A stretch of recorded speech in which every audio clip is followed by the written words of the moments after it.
শ্রমিক ভট্টাচার্যের কথাবার্তা তো আমাকে বেশ ভালোই লাগে। এবার ভিতরের ব্যাপার তো বলতে পারছি না, ওপর ওপর বেশ ভালোই কথাবার্তা বলেন।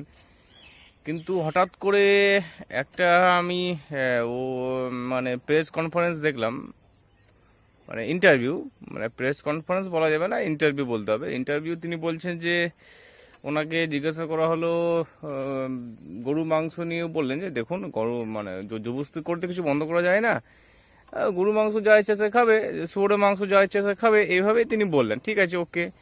তারপরে পরে জিজ্ঞাসা করছেন যে এমনি করে তো নামাজ তো বন্ধ হয়ে গেছে রোডে, তো তাহলে পুজোর সময় বলছে তাহলে পুজোটাও বন্ধ করতে হবে, এরকম আর কি কথাবার্তা উঠছে। তখন শ্রমিক ভট্টাচার্য আজব একটা কথা বললেন যে এটা জনগণ ফয়সলা করবে, জনগণের উত্তর দেবে। কেন? আমি তো বুঝতে পারলাম না জনগণ কী কারণে এর উত্তর দেবে। মানে আজান, গরু হত্যা,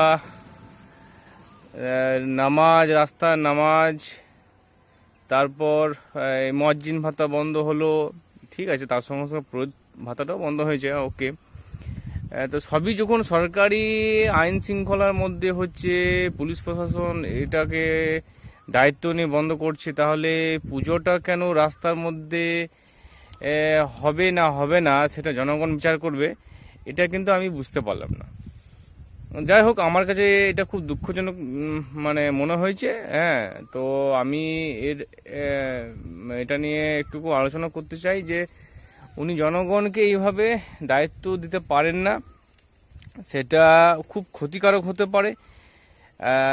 দেখুন, নামাজ যখন বলছে যে রেড রোডে পড়া হবে না বা রাস্তায় পড়া হবে না, তো সেক্ষেত্রে কি আমাদের মুসলিম সমাজে সবাই কিন্তু এগিয়ে এসেছে যে না, নামাজ যদি পড়তে গিয়ে রাস্তায় কারো অসুবিধা হয় আমরা পড়বো না।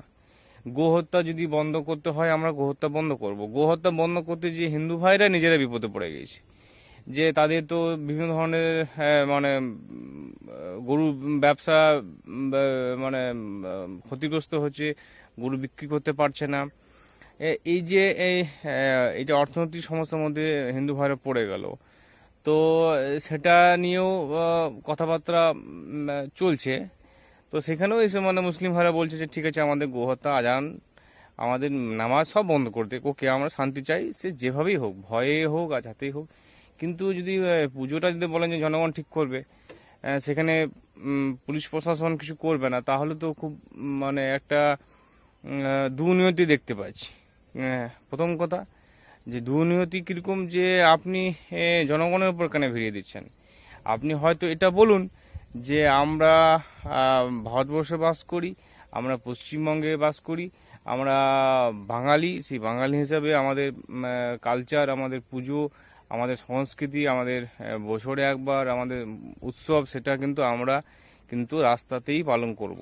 সেটা নিয়ে কারোরই আপত্তি থাকার কিছু নেই। যেমন অনেকে বলছে যে যদি আপত্তি থাকে তাহলে তোমরা অন্য দেশে চলে যাও, সেরকম কিছু একটা বলতে পারতেন, বেশ ঠিক আছে, না বলুন।